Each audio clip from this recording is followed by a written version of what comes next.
Conference is on now to try and find a solution to Libya's ongoing political crisis.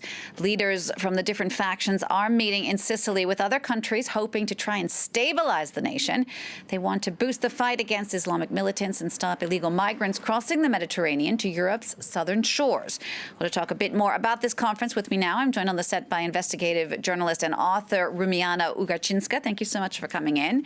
Now, one of the key questions here going into this conference at this point is, will one of those leaders of these two competing governments, Commander Khalifa Haftar, actually be at this conference? And you were telling me he will be in Sicily, but he will not be at the conference. Yes, he will finally attend Palermo, but he will not take part in the conference.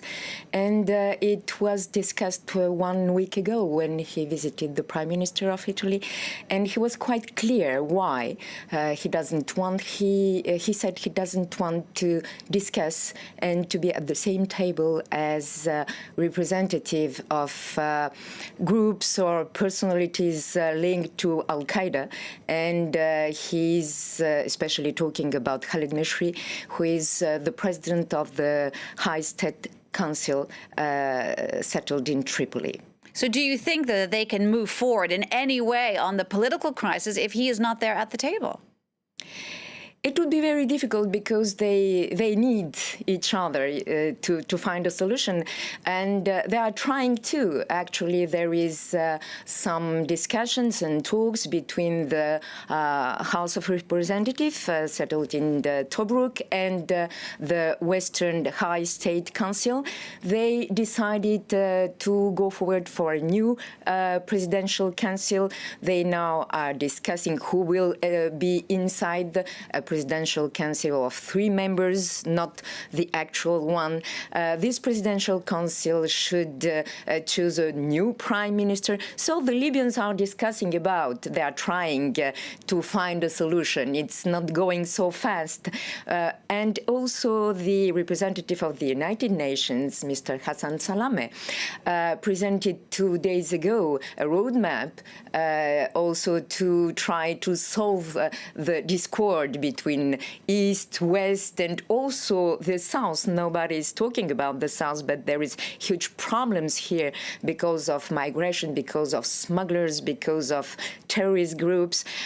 So he proposed a national conference for reconciliation to be organized at the beginning of next year, and to try to go forward for the elections in spring, which are really necessary to go out of this political crisis. And these elections, which of course were on the agenda already for December, that was impossible. So they've been pushed forward, as you say, till spring.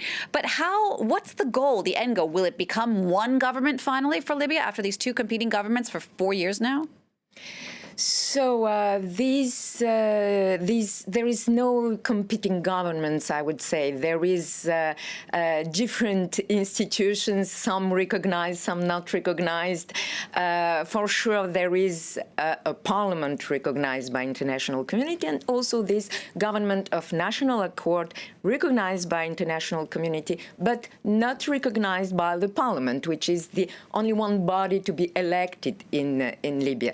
So that's why it's important to find a solution, and maybe the elections are the best solution, but they have to be sure there will be fair election and the country is safe enough to organize these elections, and to be sure the result will be recognized by all of the actors in this political crisis. And I think you really hit the nail on the head, the issue of safe and being secure in Libya. The country really has descended into chaos for the past 7 years since Gaddafi was deposed. What will it take to ensure security for Libya in order to make sure that these elections are free and fair if and when they happen?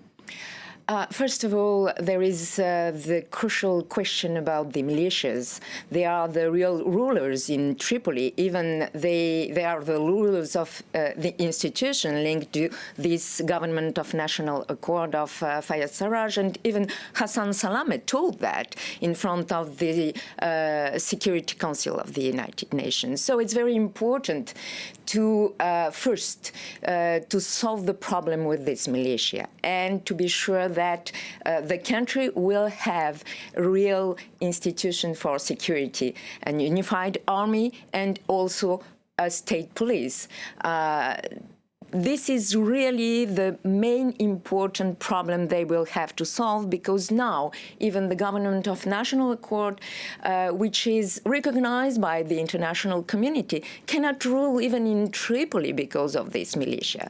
So it's of main importance for the safety and the security of this country. Roumiana, thank you so much for coming in to speak to us. So that's investigative journalist Roumiana Ougartchinska. Thanks so much. Next now to the Democratic Republic of Congo. We're just